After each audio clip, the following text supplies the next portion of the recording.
دیکھیے یہ میرا ذاتی تجربہ ہے کہ جب بھی دو مخالفین کی منت سماجت کر کے ان میں صلح کرانے میں کامیابی حاصل ہوئی تو میری یہ کوشش ہوتی ہے، اور اکثر میں فریقین سے پوچھتا ہوں کہ اتنے عرصے کی دشمنیاں اور یہ نفرتیں اور عدالتوں کے دھکے کھانا اور وکیلوں کی فیسیں بھرنا، یہ لڑائی جھگڑے اور مالی نقصانات اور یہاں تک کہ طلاقیں ہو جاتی ہیں، اور کبھی کبھی تو چھوٹے چھوٹے اختلافات کی وجہ سے جانی نقصان بھی ہو جاتا ہے، تو میں پوچھتا ہوں کہ آخر یہ صلح تم نے پہلے کیوں نہیں کر لی؟ یہ 10 20 30 سال دونوں خاندانوں میں جنگ ہوتی رہی، جبکہ تم میں مصالحت کرانے کے دوران مجھے یہ معلوم ہوا کہ تمہارے درمیان کوئی بہت بڑا اختلاف تھا ہی نہیں۔ جو صلح تم نے آج کی ہے سالوں پہلے کر لیتے تو اتنے بڑے نقصانات سے تم بچ جاتے، اور قرآن میں بھی یہی ہے۔ سورہ نساء میں اللہ ارشاد فرماتا ہے وَالصُّلْحُ خَيْرٌ، بہتری صلح میں ہے۔ بس ایک فریق اپنی انا کے خول کو توڑ کر عاجزی کے ساتھ صلح کر لیتا تو بات وہیں ختم ہو جاتی۔ یہ کام تم نے پہلے کیوں نہیں کر لیا؟ کیونکہ مخالفین میں صلح کرانا یہ ہماری تحریک کنز الہدیٰ میں خدمت خلق کی برانچ کے طور پر ہمارے تحریکی منہج و مشن کا حصہ ہے۔ میں اپنے ذاتی تجربات، اپنے پرسنل ایکسپیرینس کی روشنی میں عرض کر رہا ہوں۔ آپ کو یہ سن کر حیرت ہوگی کہ اکثر مجھے یہ جواب ملتا ہے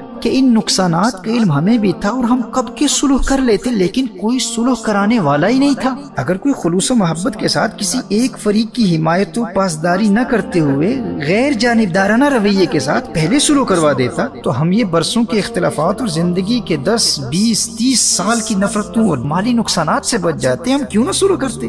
مسئلہ یہ تھا کہ کوئی صلح کروانے والا ہی نہیں تھا۔ محترم احبہ، آپ اس سے اندازہ لگا سکتے ہیں کہ اسلام میں صلح کروانے والے کو اتنا بلند مقام و مرتبہ کیوں حاصل ہے۔ نبی کریم صلی اللہ تعالی علیہ وآلہ وسلم نے ارشاد فرمایا افضل الصدقۃ اصلاح ذات البین۔ امام طبرانی اور بزار نے اس روایت کو نقل کیا ہے۔ نبی کریم صلی اللہ تعالی علیہ وآلہ وسلم نے ارشاد فرمایا سب سے افضل صدقہ آپس میں صلح کرانا ہے۔ اور سنن نبی داؤد کی روایت ہے، نبی کریم صلی اللہ تعالی علیہ وآلہ وسلم نے ارشاد فرمایا الا اخبرکم بافضل من درجۃ الصیام والصلاۃ، کیا میں تمہیں ایک ایسا عمل نہ بتا دوں جس کے ثواب کا درجہ روزے اور نماز کے ثواب سے بھی زیادہ ہے؟ قالوا بلا، صحابہ علیہم رضوان عرض کرتے ہیں جی ارشاد فرمائیے۔ نبی کریم صلی اللہ علیہ وآلہ وسلم نے ارشاد فرمایا اصلاح ذات البین، آپس میں دشمنی رکھنے والے دو شخصوں کے درمیان صلح کرانا۔ میرے بھائی اور بہنوں، صلح کرانے والے کو قیامت کے روز کثرت سے نفلی عبادات، نمازوں اور روزوں میں مشغول رہنے والوں اور صدقات اور خیرات میں لاکھوں کروڑوں اربوں اور خربوں خرچ کرنے والوں سے بھی زیادہ بلند و بالا مقام پر فائز کیا جائے گا۔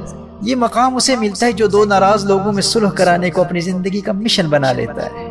اپنے معاشرے میں، اپنی فیملیز میں، اپنے رشتہ داروں میں ایسے لوگوں کو تلاش کریں جو ایک دوسرے سے دور ہو چکے ہیں اور عین ممکن ہے وہ اپنے مخالفین سے صلح کرنا بھی چاہتے ہیں۔ بلکہ اکثر یہ دیکھنے میں آیا کہ ڈیپ ڈاؤن دونوں کے دلوں میں یہ خواہش ہوتی ہے کہ کوئی مخلص و سنجیدہ اور معاملہ فہم انسان ہم میں صلح کروا دے۔ وہ بیچارے برسوں سے منتظر ہوتے ہیں کہ کوئی آئے اور ہمارے باہمی اختلافات و تنازعات اور غلط فہمیوں کو دور کر کے ہم میں صلح و سمجھوتا کرا دے۔ اچھا، کبھی ایسا بھی ہوتا ہے کہ ایک پارٹی یہ سمجھ رہی ہوتی ہے کہ دوسرا فریق صلح کرنا ہی نہیں چاہتا، جبکہ ان کی غلط فہمی ہوتی ہے۔ بس ایک تیسرے بندے کی ضرورت ہوتی ہے جو اپنی گفتگو کے دوران باتوں سے اندازہ لگا لے اور تھوڑی سی محنت سے غلط فہمیوں کا ازالہ کرتے ہوئے فریقین کو مثبت باتیں بتانے والے کی ضرورت ہوتی ہے۔ یہ تو ایک ایسا عظیم مشن ہے۔ سنن نبی داؤد کی حدیث ہے، نبی کریم صلی اللہ تعالی علیہ وآلہ وسلم نے ارشاد فرمایا لم یکذب من نما بین اثنین لیصلح، وہ آدمی جھوٹا نہیں ہے جو باہم لڑنے والوں کے درمیان صلح کرانے کی کوشش کرے اور اس سلسلے میں خیر و بھلائی کی باتیں پہنچائے، اچھی باتیں کرے۔ یعنی دو مخالفین میں صلح کرانے کے لیے، دلوں کو ملانے کے لیے اگر کوئی جھوٹ بھی بولے تو وہ بھی معاف ہے۔ میرے دوستو، ایک ایسے تیسرے مخلص بندے کی ضرورت ہوتی ہے۔ بس آپ اپنے معاشرے میں وہ تیسرا فریق بن جائیں۔ ایسے ناراض لوگوں کو تلاش کریں، وہ آپ کے منتظر ہیں، وہ ضرورت مند ہیں۔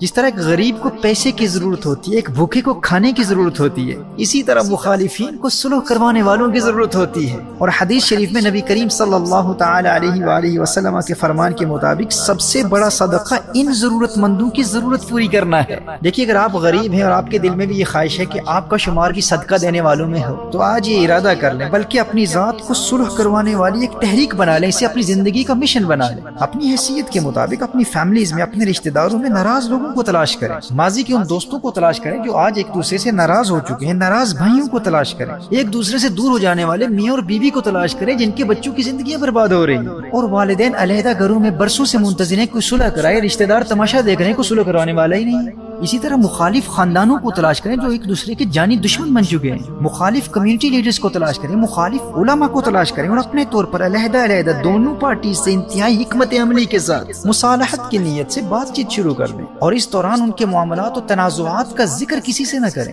اب ایسا نہیں ہے کہ اپنے آپ کو بہت بڑا مصلح ثابت کرنے کے لیے، اپنی چودراہٹ چمکانے کے لیے سوشل میڈیا پر ان دونوں کا راضی فاش کر دیں۔ نہ، اگر لوگوں میں اپنا مقام و دبدبہ اور اپنی ذاتی برتری ثابت کرنے کے لیے، اپنی ٹور بنانے کے لیے صلح کروائیں گے تو بجائے نیکی کے اللہ جل وعلا کے غضب و عذاب کے مستحق ٹھہریں گے۔